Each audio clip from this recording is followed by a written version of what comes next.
Hi, everyone. Welcome to another episode of FR8 Marketing Gurus. Today, we've got Nick Klingensmith. Did I say that right, Nick? Yep. If I was like Joe Lynch, I would have affirmed that with you before we got on, and I would have had my but I'm standing, right? And so this is the first time I'm going to do this podcast standing, and that's because I talked My to Nick. influence has been positive already. Yeah, already he's pushing me out of my comfort zone. So this will be a great conversation for sure. So Nick, why don't you go ahead and tell us a little bit about yourself?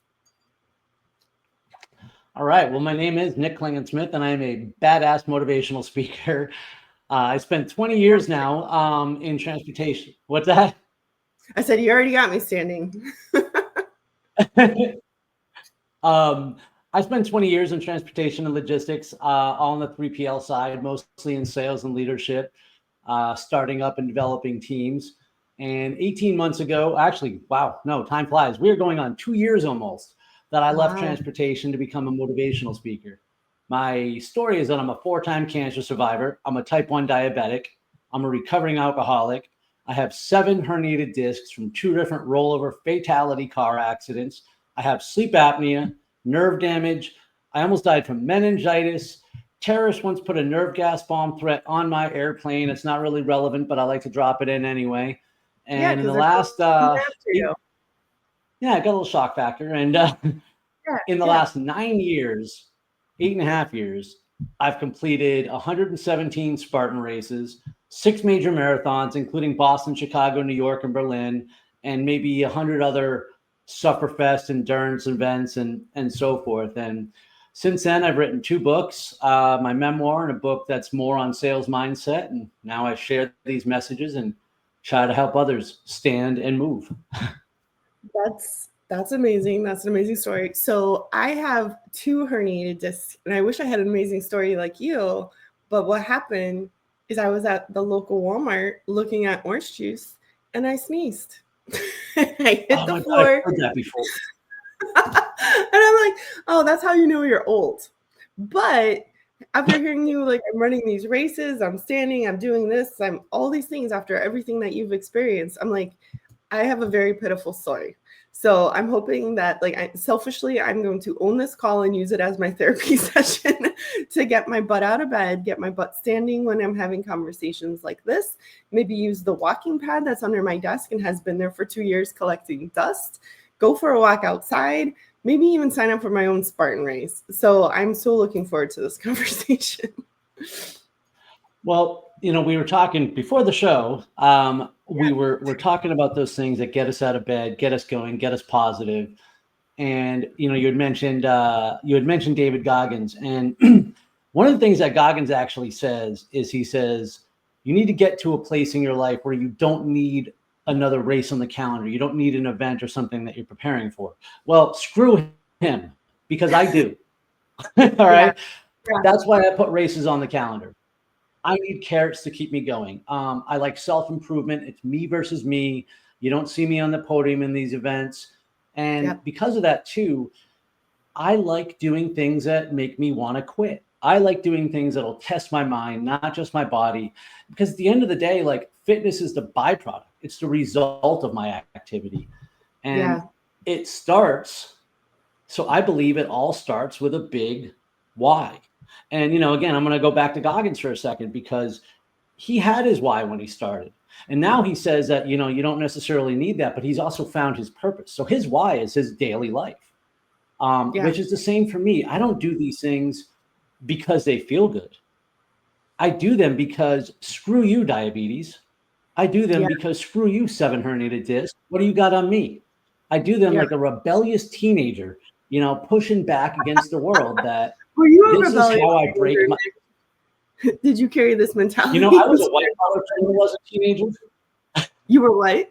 I was, I was far more of a white collar criminal as a teenager. You weren't going to catch me like smoking cigarettes or stealing nips out of something. I was more like mass producing fake IDs, but we'll talk about that another time. Okay. All right. Now allegedly. All right, you don't have any family members that could be listening like, holy shit. So, I don't know if there's a lot of secrets that I've left out. Yeah, but I think, that kind of comes with the territory. You're being so transparent and sharing your story. It's almost leaving no rock unturned and saying, like, this is who I was and this is what I did and these were my experiences and this is who I am today. So you probably don't have many secrets. It was a big period of my life where I would have to spin every story to put me in a favorable light, and not just to you, but to me. I would be constantly defending my ego without even realizing it. And it separated not only me from other people, but it separated me from myself. And when you don't feel like you're allowed to feel the way that you feel, it's a really uncomfortable place to be. And it wasn't until maybe a year or so ago where I just started sharing things that I suck at and things that I'm afraid of. And, I don't get like, I don't know, it's not a therapy session here, but I realize that whatever I'm going through, I am not alone. I'm not the only person who's gone through it. I'm not the only person who's going through it. And so as I share these things, I find out that I'm not alone. And suddenly I feel stronger. And so I've really just embraced vulnerability as a superpower. Okay. And I put a lot of videos on social media, and every once in a while you get some sort of gibbo idiot on like, oh, like, bro, this ain't your diary, or I don't know, whatever. They'll talk trash, but I'm like, man, look behind me and tell me I'm not tough, because I can share and talk about my feelings. Like, you think it's like, go ahead, come at me, bro. But the awesome move about it is, I think it's awesome that you have all those awards that you share. Yeah, I think we got internet connection problems, but I think it's awesome that you have all those awards and you share it all, because like you have this empowering story to share. And LinkedIn is becoming more of a place to do that. It's about the motivation and the engagement and bringing people on this journey with you. Frankly, as a motivational speaker, you're selling yourself. So if you're not telling your story, you're not doing your job.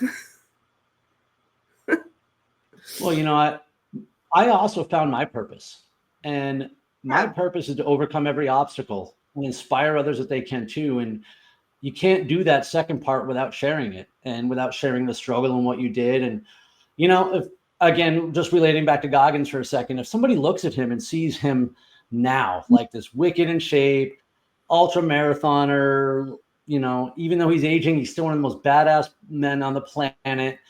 Yeah. They don't realize that he was like 300 something pounds.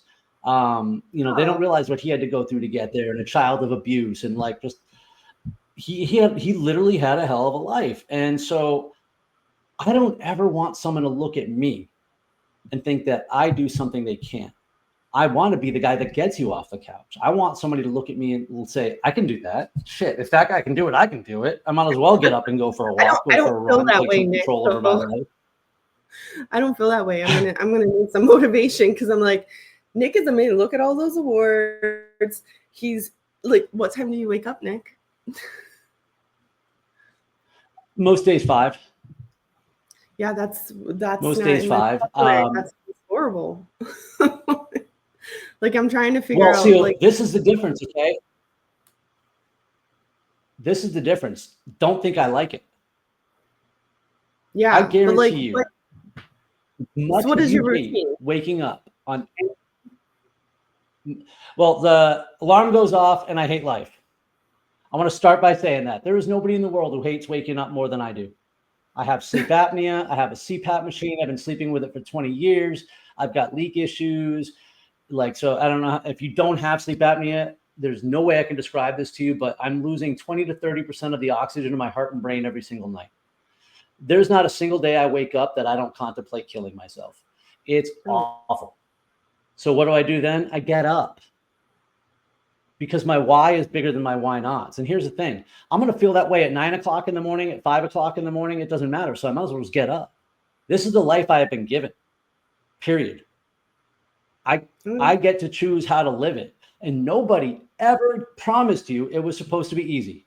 Nobody ever promised us, hey, now that you're born, you're going to feel good for the rest of your life. And here's where the other thing is. Hey, now that you graduated high school, now that you graduated college, now that you got your job, now that you got married, now that you accomplished this other thing, we somehow expect the movie to end and live happily ever after. I agree. That's not I real agree. life. I feel like so I mean, just a little background on me. Um I went to Cleveland State, which was a local university, and then I studied abroad in Australia, which was amazing. Like really learned what I was capable of, went skydiving and scuba diving halfway around the world all by myself, meeting new people. But I came back and everything was the same. So I joined the military. And so in the military, I got married, I had 3 kids. Then I finished my bachelor's, and I was taking a double course load because I'm like, I'm going through a divorce. I need to get a job so I could pay for my kids and stuff. And I had my third daughter, 305. I had my third daughter on Friday, back to school on Monday, but still graduated magna cum laude, and then went on to do my master's. Like these are nothing like your story, right? But I look back and I said, how the heck did I do that? Like I'm exhausted thinking about it. I can't do that today. Like, but in that moment, you just do. Like you take it one day at a time and you just do it. Because like, I mean, it was a lot with 3 kids and writing my thesis. And what was that? Number one, the thing about comparison is very dangerous. And I don't like it when people say how they don't compare to my story or something like that. That's not true. You have your own frame of reference, and not for nothing, I don't want the story you just told me. And, I talk to people all day who have it 10 times worse than me. So it doesn't make my story any less valid. Your perspective matters. So we shouldn't ever like discount what we went through. However, the part where you said, I couldn't do that again. Yeah, you could. You could.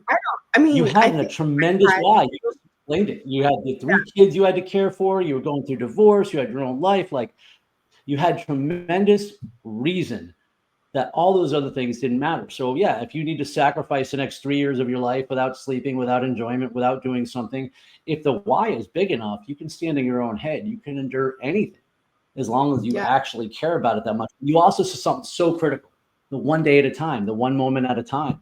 So some days are better than others for me. And you asked about morning routine. I wake up, I pray and meditate right off the bat. And then I immediately start my workout. I'm already on the floor. I move into a cat cow, I start moving, and that's it. So I'll work out for the next 1 to 2 hours, depending on what day it is. You roll out of bed and you start the day, and then just kind of flow through. You progress into some yoga. So it's an ease into it. Well, it literally is like, I pray, I meditate, I'm on the floor, I start in a couple poses, I get up, I do the next workout, whether it be run, bike, swim, strength train, walk the dog, whatever. And that's all part of it. And then after that, it's get ready for the workday. And I jump right into it. So the thing is that I don't want to wake up at 5 in the morning, 4 in the morning. I don't want to run at that time of day. I didn't want to go to the gym this morning. I don't want to go swim for an hour at lunch. I don't want to. So I don't, most of the work I do, I don't want to do. Yeah. So you reverse engineer the action steps to achieve what you need to achieve. It's so much easier to do the things that you don't want to do when you know that I don't run to run. I run so that I can overcome every obstacle and inspire others as they can too. I work so that I can afford the life that I want and the experiences that we want. It's relating to why am I doing what I'm doing that makes it so important. And, I just realized a long time ago, though, that I was going to be miserable when I woke up, period. So I don't want to let it take the rest of my life away from me. I don't want that thing I have to have any more control over me than it already does. And, in the beginning, we talked about what I said, I'm just happy to be here. There is a little bit of a fake it till you make it, because when I wake up, I put a video about this yesterday out, and I said how we always start the day with yesterday's problems. We always have them in our head and we bring them with us. And most of the time, though, yesterday's problems have nothing to do with today. So we need a new perspective. And I like to put these daily motivational videos out, and I take them right at the end of my workout. So from the moment I wake up until that time, roughly 2 hours later, I'm actually focused on thinking of something positive. I call it a positivity practice. I'm literally practicing positivity without even noticing it, and so now that said, I forget what it was earlier. What's that? Do you practice gratitude? Because that is like, so I'm a Tony Robbins fan. I've done Unleash the Power Within. I've been Business Mastery, Life, whatever. There's like tons. You can't see it back here, but all the Tony Robbins books are up there on that shelf. And I like Unleash the Power Within. They do this Charles Dickens kind of motivational thing where they have you imagine what your life is like if you continue down the path you're on. I don't think I have ever been so upset looking in this mirror at who I am 5 years from today if I don't change my ways. Like, it was a very powerful moment. And then it's like imagining what you want to see. And like, that's like, yes, like, yes, that's what I want. And so oftentimes it's not even like a big request, right? It's like, I don't want to be in pain, like in my back. And it's like, okay, so go for a walk. But sometimes, and this is kind of where I'm going to get in with, today's therapy session. Right now I feel like we're in this place, and this could just be me, but I do feel like there's other people in this place that's like, there are just all these things going wrong for so long. For example, COVID, and how we've recovered from COVID, and how we're still messed up from that, and how the kids are still messed up from that. And then you've got inventory and supply chains and tariffs. And I'm not just talking about from a logistics world. I'm talking everybody is impacted by this. I mean, houses and interest rates, like everything is astronomical. And we're not going to go back to where we were. But I feel like all this is like heavy. And I wake up and I'm like, it's another crappy day of this. And you just said, don't bring tomorrow's problems into today. But like, these are like big economic things that like I can't control. And sometimes it's really hard. Ooh, let me pause you right there. I want to pause you right there because you just said it. You just said the magic words. Right. These big things you can't control.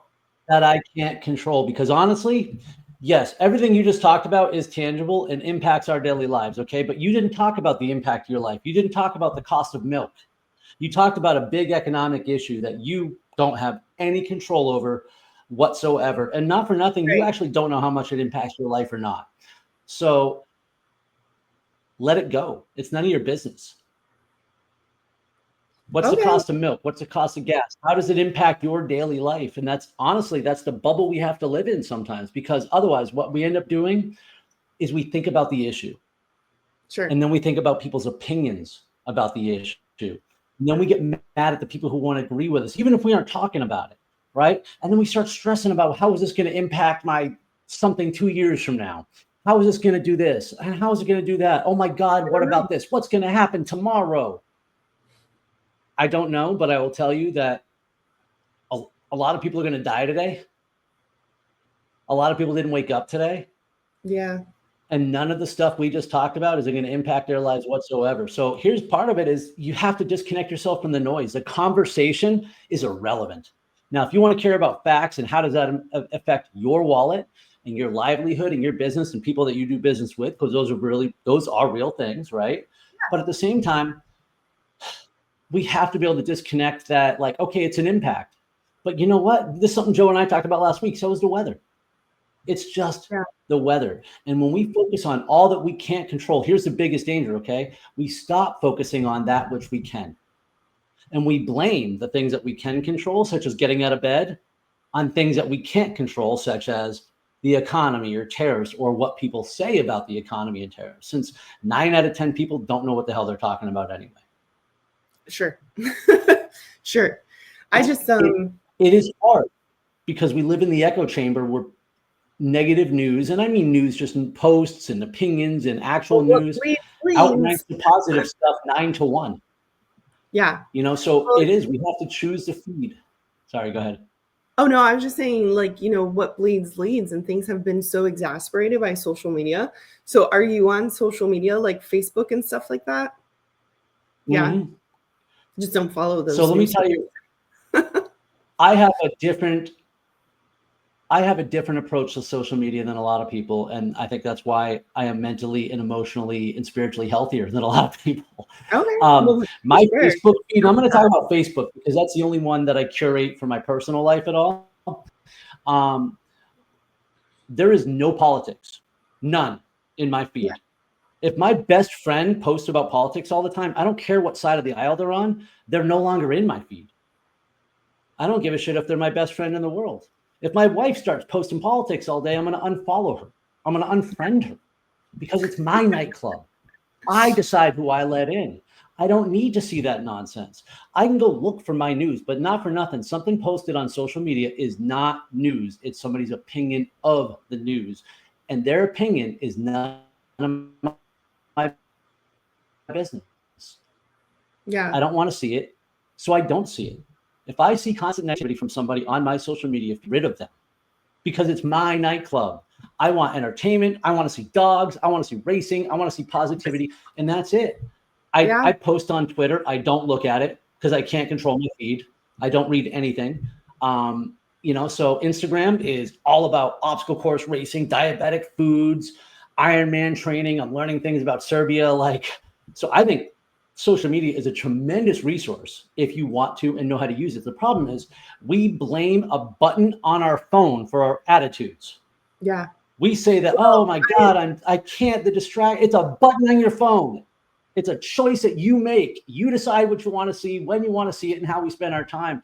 We need to stop blaming a button on our phone for the way that we spend our time or how it gets into our heads, because it is our decision to make. And I'll tell you what, 2020 was a gift, because that's when I realized that, you know what? These people don't care if I'm friends with them or not. It's not petty. They don't even know that I unfriended them. And most of the people, you realize you're not friends in real life anyway. You don't care. And if you are friends in real life, you'll still be friends in real life. You just don't have to see them putting up some meme every day that makes you feel bad about the world you live in. Well, so I am one of those TikTok scrollers, which is a very bad habit. And it's like, it's not following people, right? I'm in the For You, but it's mindless scrolling. And I have deleted TikTok. I have literally hid TikTok from me on my phone, so it's not up front and center. So that I didn't get rid of it, but I'm not also on it constantly. I make all these excuses or try to finagle how to do it just a little bit so I'm not uncomfortable. But I know you grow a different idea in an uncomfortable space. I used to teach this time management course, and I guess I still do it sometimes. And I talk about the Franklin Covey 4 quadrants. I'm not sure if you're familiar, but how you would put your time into various buckets. And one of them is the not urgent and not important.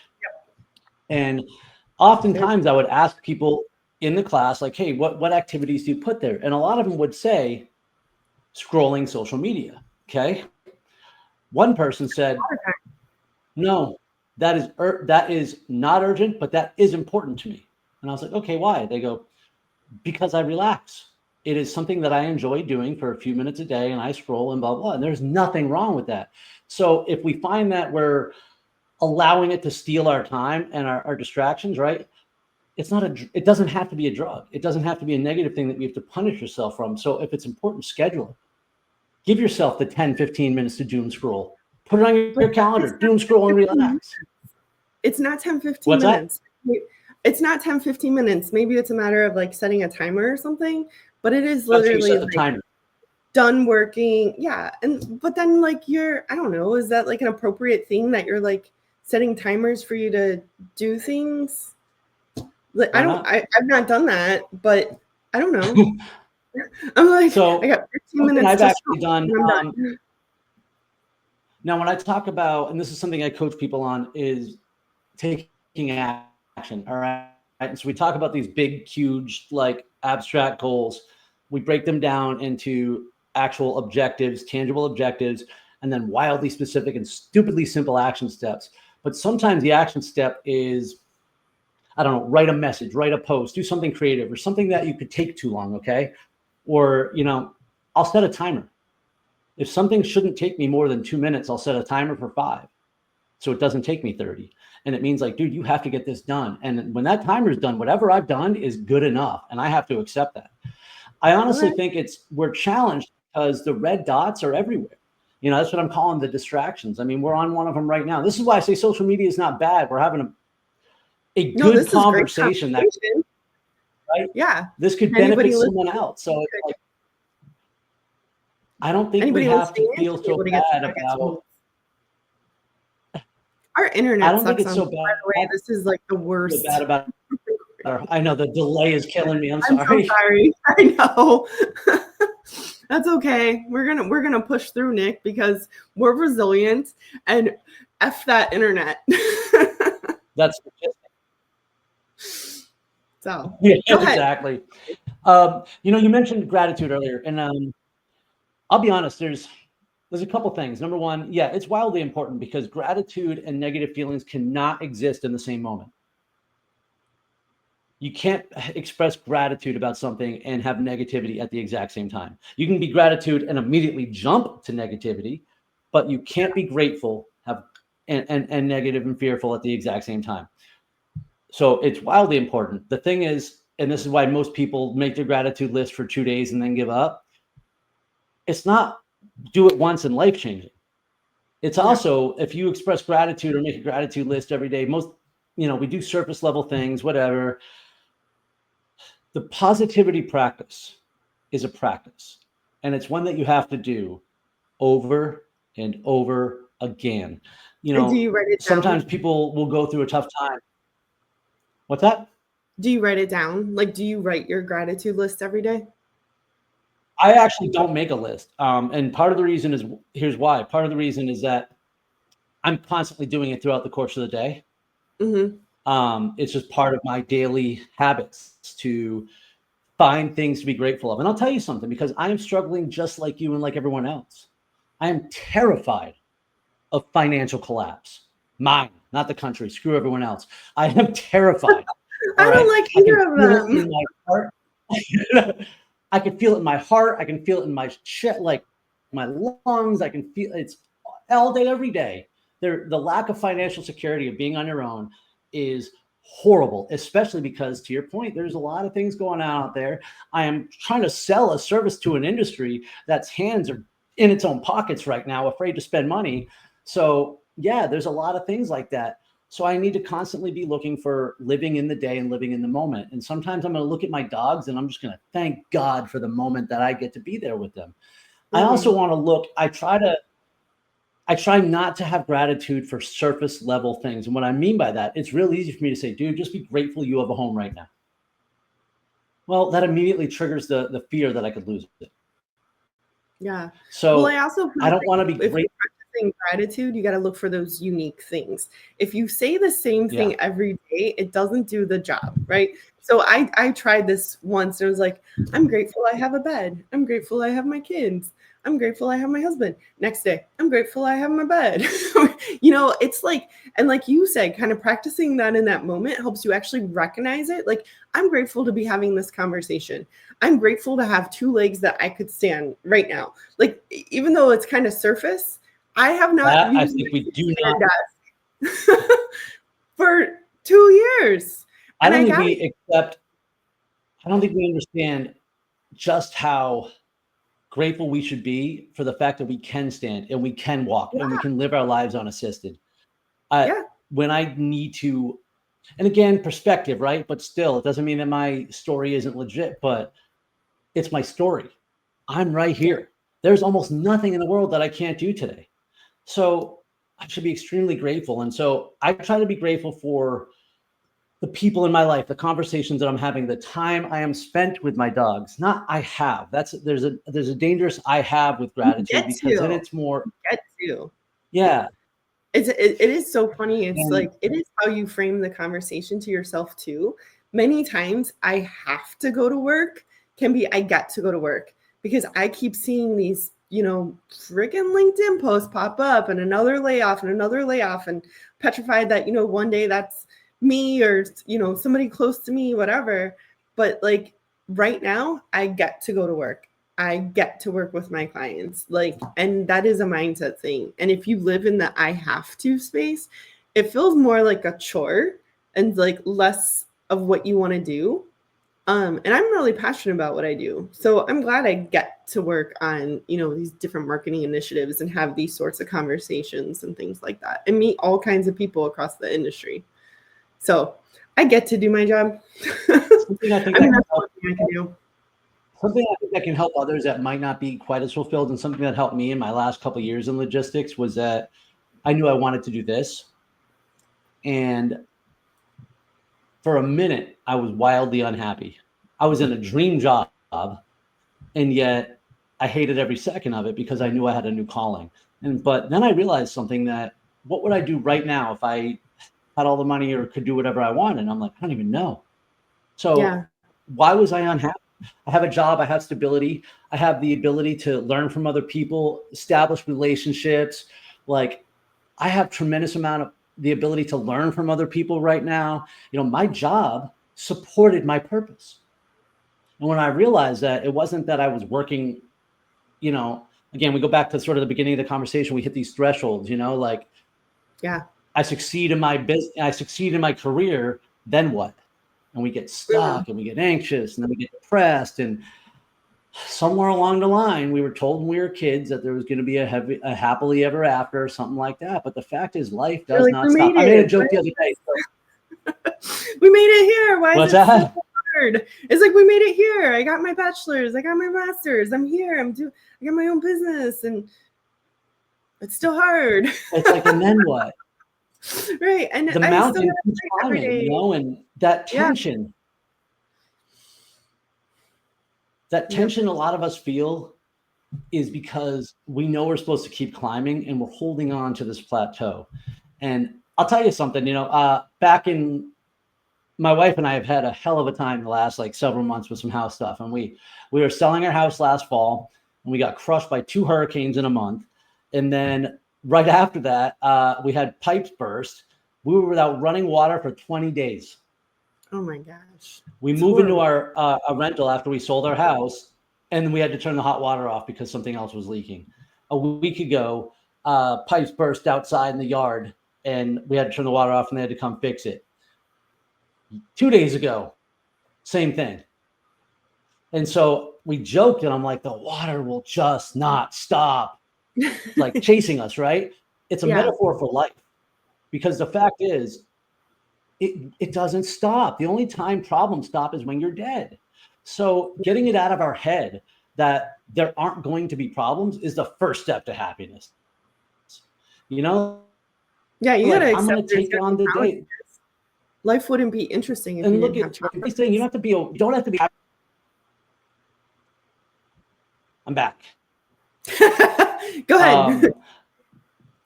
The water is after you. It's a metaphor.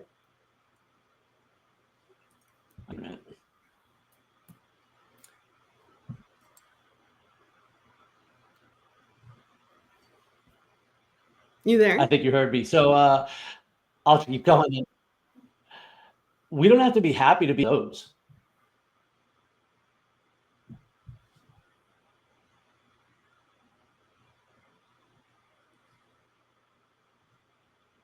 Are you there? You're there. I see you. Yeah. You're back. I don't know what is up with the internet, if it's mine or what it is, but you know what? It is after us. It is after us today. Yeah, we're a little delay. I don't know if you heard that last part, but I was saying, we don't have to be happy to wake up. It's okay. We don't have to be like, some people don't get to wake up today. But I think we can embrace whatever misery we're in. We have our own perspective, but there are things that make us happy, and we need to pursue them with vigor, and the other things support it and just put in the work to get there. I mean, that's the end of the day. I like the life that I live. And so the hard work that I do to get there is just the cost of doing business. Okay, so that's a very good point. The cost of doing business and living the life that you want. And I think this is something that I've been putting into perspective, the difference between wants and needs, because I don't need the newest iPhone. I want it. It costs $1,600 or whatever it is, right? So when you think about the cost of goods and like, you know, like you're going on vacation, I feel like back in the 80s, our family vacation was going camping, and it probably cost like $20 for the weekend. Now it's like, we got to go to Aruba. Like, I don't know. It's like you wanted the American dream, right? And now we're like chasing this. And it's like, I miss when things were simpler. I miss when things were like more cost effective. Like, I don't know. I feel like here's my notebook. It is an electronic notebook that costs like $400 or $500. I don't need that. I want that. Like, it is the life I want. It is a thing that makes me happy. But, you know, we're also complaining about the cost of all these things. And it's like, these are all things that you want and not necessarily need. And so, like, I don't know how Nobody's many gonna like this word. Sorry, nobody's gonna like this word when I say it. But yeah. I said nobody's gonna like this word when I say it, but we are all pretty entitled. And you know, the first time I remember ever going to a club and like getting in the VIP, whatever. And this is back in the day before clubs were just VIP, but you know, it was like the coolest experience ever. After a couple of years, I wouldn't go to a club if I didn't have the best table. And it's like, who the hell am I? It's an expectation now. I don't even like club. It's an expectation. I have to have this. I have to have this fancy desk. I have to have this fancy phone. I have to have this fancy laptop. These are all things I have to have. When in reality, they're not. They're all wants. Did I cut out? Now, if you want to try putting something in perspective, try selling something that you own. Oh, I don't like that. And I mean it, like, take anything and just put it on the internet. Well, you won't sell it, and here's why. Because you're going to sell it for what it's worth to you. Yeah. Yep. And you're going to find out that most of the things that we own that we paid hundreds, if not thousands of dollars for, are worth $20 to $50, if anything at all. And to think about that, like, I'm looking, you know, I've got a garage full of crap that I'm like, I couldn't get rid of this. Like, I couldn't sell this. I paid $400 for this thing. Nobody will buy it from me. You know, here's $150 this. I'm like, I used to buy $1,000 suits all the time. I have 9 of them. I don't even know how I still have 9 of them. I was just trying to sell 2 of them. All right. For $75. You couldn't sell somebody offer me 10. Oh my gosh. So my son recently and I'm like, quit playing baseball. My son recently quit playing baseball, and we had just bought him a new bat before he got injured and quit, right? This bat costs us $400 or $500. We can't even sell it for $300, and it's brand new. And like, for us, as soon as you drive it off the lot. Well, it has a warranty. You could get a brand new one. You can get a brand new one. But it's just, people don't value things the same way you do. Like, and it's crazy. And, you know, it's funny because it's like, oh, we had to have this $500 bat. Did we? Do we? I don't know. Now, I will tell you something, though. I don't think there is anything wrong with wanting things. However, like, I think it's perfectly okay. Like, this is a capitalist society. I'm pro-capitalist, all right? Like, go ahead, earn your money, earn your keep, get the things you want, succeed in life. Like, have at it. Want all the things, go earn them. The problem comes when we don't get them and we allow that to ruin everything else. Because wanting things is often what keeps me motivated. If I didn't want things, I'd be happy. Like, you know what, dude? I could probably just go back to cooking, as a line cook, have zero stress in my life, go find a 1-bedroom apartment for me, my wife, the dogs, and 2,000 square foot worth of crap that apparently I can't sell, and whatever. But I don't have some tools. I want this and that. That's okay. It's okay to want things. It drives me. I just shouldn't let it ruin all.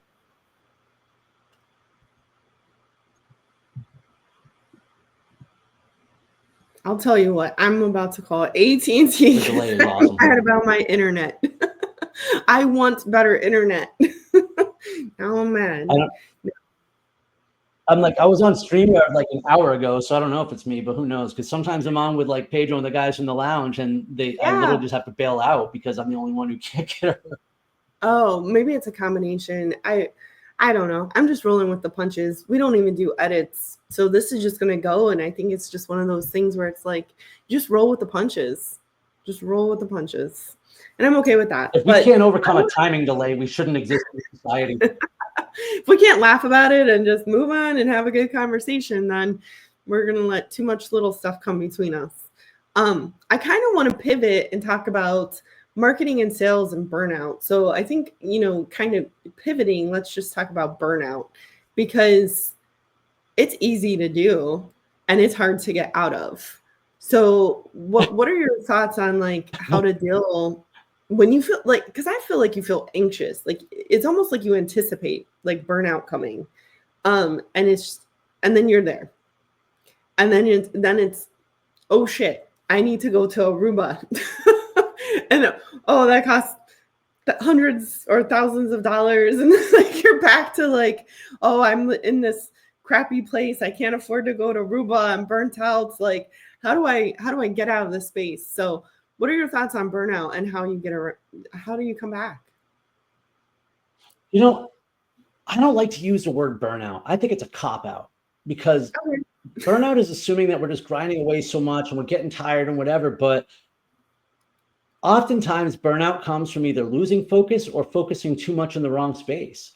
We were talking about this morning on Iron Minds, how it's really important to have that sort of I'm not going to quit attitude, but you have to be willing to pivot. We have to be adaptable. And a lot of times I think burnout comes from having achieved something and then resisting the next climb. What got you here will not get you there. You accomplish something cool. What's next? And this is the thing about like people who are in long-term jobs, and the thing about what I talk about mental endurance in a sales career. This idea of burnout comes from thinking that you're going to finish the race at some point. The only time this race ends is when you die. So we have to live in the day. We have to be focused. This is cross country. This is This is a real ultra, and we need to focus on personal development. We need to focus on personal achievements. We need to focus on benchmarks and milestones, and outside of our employment. So I the agree daily with tasks are part of. I agree with a lot that you're saying, but at the same time, you said something like we achieve something and then we push back on the next climb. I kind of feel like, and this is just me, is like I'm just giving it my all and not getting anywhere. I feel like I get in the hamster cage sometimes, right? So I'm just spinning wheels. And I do like what you said about focus, whether you're focusing on the wrong stuff. Like maybe that's what some of that is, but I feel like I'm in a hamster cage and I'm doing the ultra, but I'm not gaining land. And I mean, this is like professional and personal. Like I've got 3 teenagers. They're like, I'm like, one's going to be a senior and I got to do all these things. And then like one plays travel softball and I got to do all these things. And one does color guard and acapella and I got to do all these things. And then I'm running business. Like, I'm just like, I'm doing and doing and doing and doing. And what am I there yet? Did I do anything? And nowhere fast, right? Yeah. So I actually, it's funny because I've got my task list right here, and before I do anything. I've got my big goals for the year. Every week I write down all my objectives and tasks, and then I carry those over day by day. You give some examples. Right now, I don't mean yours. You don't have to personally share yours, but like, what is an example of an annual goal for an individual? Of a what? An annual goal. Like you said, you have annual goals. Yeah. Like, what is an example of that? Well, I think it's actually a good idea to share mine because it'll tell you where. Well, I just didn't know. I'm just going to give you these. I should have listened to you. Yeah, I think this is actually, I call them goals, but what they really are, and this will kind of help the context, is priorities. All right. And people say they have competing priorities. No, that's not true. That just means you're not willing to make a decision. It's impossible to have competing priorities. In fact, it's not even really realistic to have more than one priority, but we're going to bend the rule a little bit here. My number one priority is to stay sober 365 days a year, one day at a time. There is nothing more important in the world than that. Not my wife, not my job, not my dogs, nothing. Because without number one, it doesn't matter what number two is. So the activities that I do to stay sober, whether it be working with other alcoholics, attending various meetings, reading things, praying, meditating, whatever, that is the most important thing I do all day. And if that doesn't happen, it doesn't matter what else happens because I'm putting it all at risk.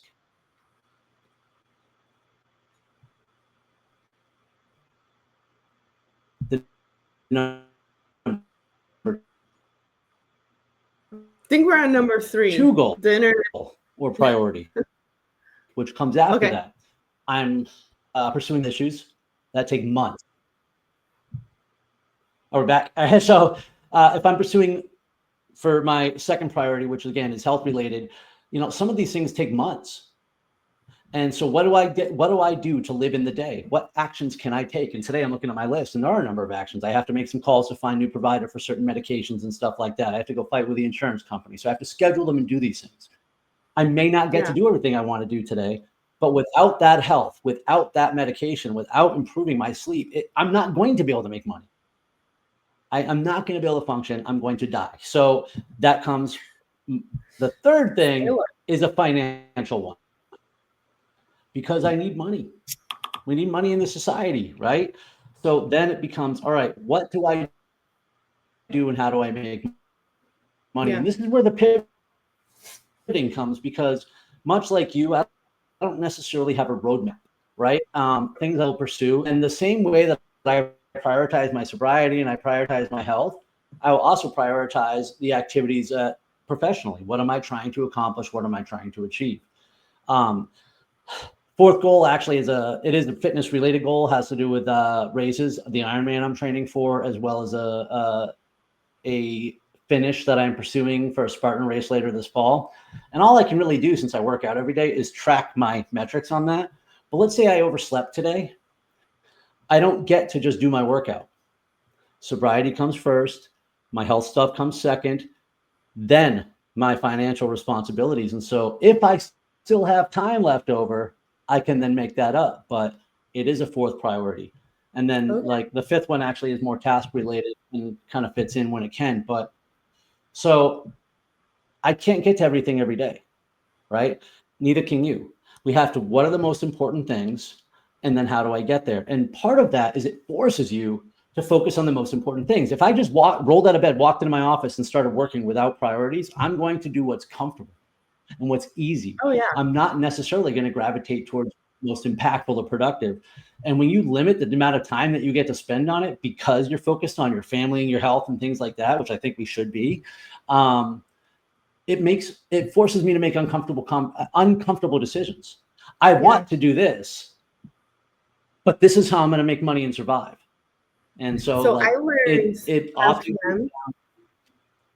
I learned RPM, which is rapid planning method, with Tony Robbins. But what I learned from that is like I have 7 core hats, right? I think you listed 5. And so you have this overarching goal for each one of those, right?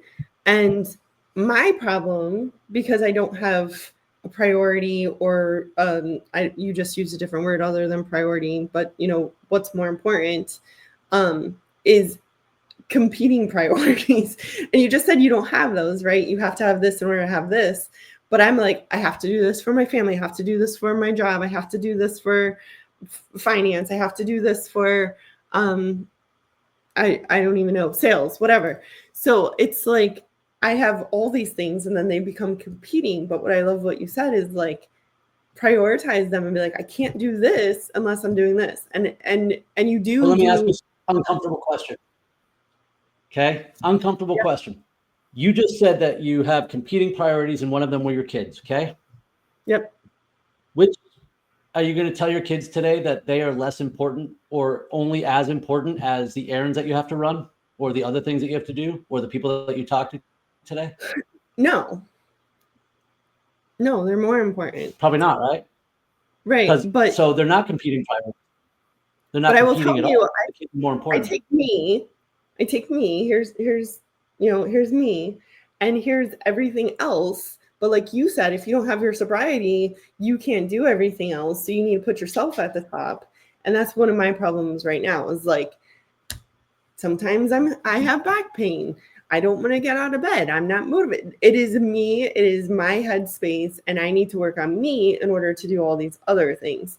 But everything else is like taking priority because I have to get this done. I have to do this. So how do you sort through that one? Like I can't drop the ball on any of it. The self-care is important, is a tough one. And I'll tell you, because we get confused between selfish and self-care. And I have to ask myself that a lot because I spend a couple hours a day working out. And now I do that for a lot of reasons. Like I manage my diabetes better. My 7 herniated discs don't hurt as bad. Like, all these things that I do, I do it to help and inspire others. And it helps gives me things to write about and to talk about and, all that other stuff. But every once in a while I have to ask myself, am I ignoring responsibilities too much? Am I doing too much of this? Do I really need to spend this much time? Am I avoiding something else? And I think it's important to kind of have a self-assessment. And I will tell you, though, at the same time, I run ragged most of the time. I run tired. I run injured. I don't mean physically run. Well, I do that too. Yeah. But I'm running my life and my day and obligations and responsibilities in pain, asleep at the wheel, stressed out. Would it be better if I took 10 minutes and meditated in the afternoon too? Probably, yeah. So I think there's a little bit of that divide because we can't go to the spot every day, but maybe there's that better.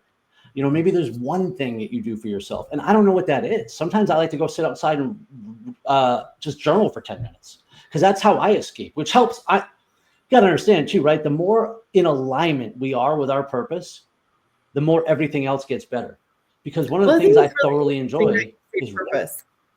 I think it's really interesting that you say purpose because I think it's really interesting that you say purpose because I think people struggle with this. What is my purpose, right? And so what is your purpose? I'm glad you asked that because my purpose is to overcome every obstacle and inspire others that they can too. But I only discovered this 5-6 years ago. But that's what I'm saying. Like when I was writing my first book. This is not like, oh, you graduate high school and and understand your purpose and what your road is and stuff like that. Like you kind of find your purpose through your journey. And sometimes I struggle with like, what is my purpose? I also think we find it multiple times. You find it multiple times? I spoke to a group of 8th graders. I spoke to a group of 8th graders last year up in New Jersey. And one of the things I told them was, I was like, all your friends, your parents and teachers are all screwing you up right now because they're asking you, what do you want to be when you grow up? Well, that's a stupid question because they should be asking you, who do you want to be when you grow up? Because our profession is going to change.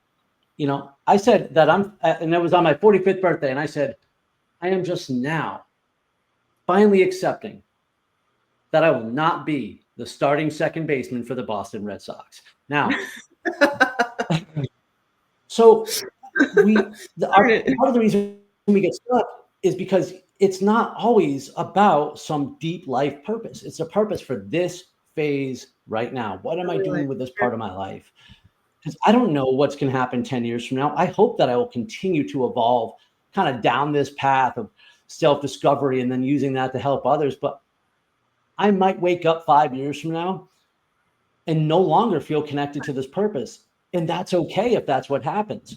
There's going to be that next thing. So some people are, like you said, they graduate high school or something happens in their youth and they're like, wow, I know what I'm going to do for the next 80 years. Most of us don't get so lucky. But when we do find that thing that drives us, that purpose, and by the way, for it to really be a purpose, I believe it has to be something that serves others. Yeah. Otherwise, it's just a passion. One thing I love about this concept is like you said, we ask kids, what do you want to be when you grow up? Or like, my daughter's getting to a point where she's starting to look at colleges and stuff like that. And it's like, well, what do you want to do? Like, like what degree, like you need to know exactly what you want to do for the rest of your life in order to know what degree you want to get, in order to know what college. And I just love the idea of like, well, who do you want to be? Right. And it's just a different question, kind of going back to like how you frame things. And I think that's vastly different and more insightful. Like, who do you want to be versus what do you want to do? Why are we identified by our jobs? What do you want to be? I discovered that one the hard way too. What was that? I mean, I was employed at one place for 14 years. And when I woke up, and even though I left on good terms and everything, but when I woke up the next day, I almost had a panic attack because I didn't know who I was. And it's because like, I had who are you when you're associated not myself. Yeah. Yeah, my identity was my job. My purpose became my job. My higher power became my boss. Like everything was this place, and I didn't realize it. And I'm like, wow, I literally was living for someone else. And so at the same time now, I've come to realize that, being a speaker is how I make my money, but sharing the message is my purpose. And how and where that'll evolve, I don't know, but that's okay. And it's enough to drive me now. And it's a way of living for me now because it's not abstract. When I say overcome every obstacle, I mean, every bad thing that happens, I now look as an opportunity. I'm literally writing the next book every time I get the opportunity to, and that's what I tell myself. I'm like, oh, that sucks. Oh my God, the world's gonna end. I'm like, that goes now in the I book. can figure out how to beat this, tell other people about it. And yeah. Is it a philosophy? Is it a way of life? I don't know, but it works. It works for me right now.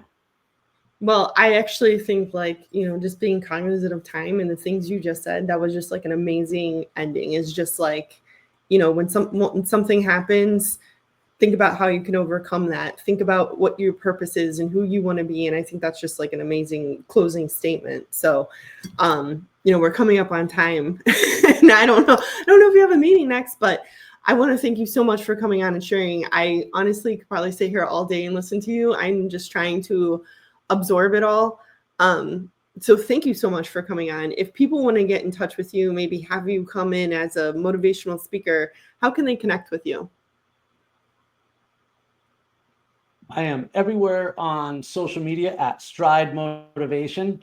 And you can also email me, nick@stridemotivation.com. And very excited to be here today. So thank you.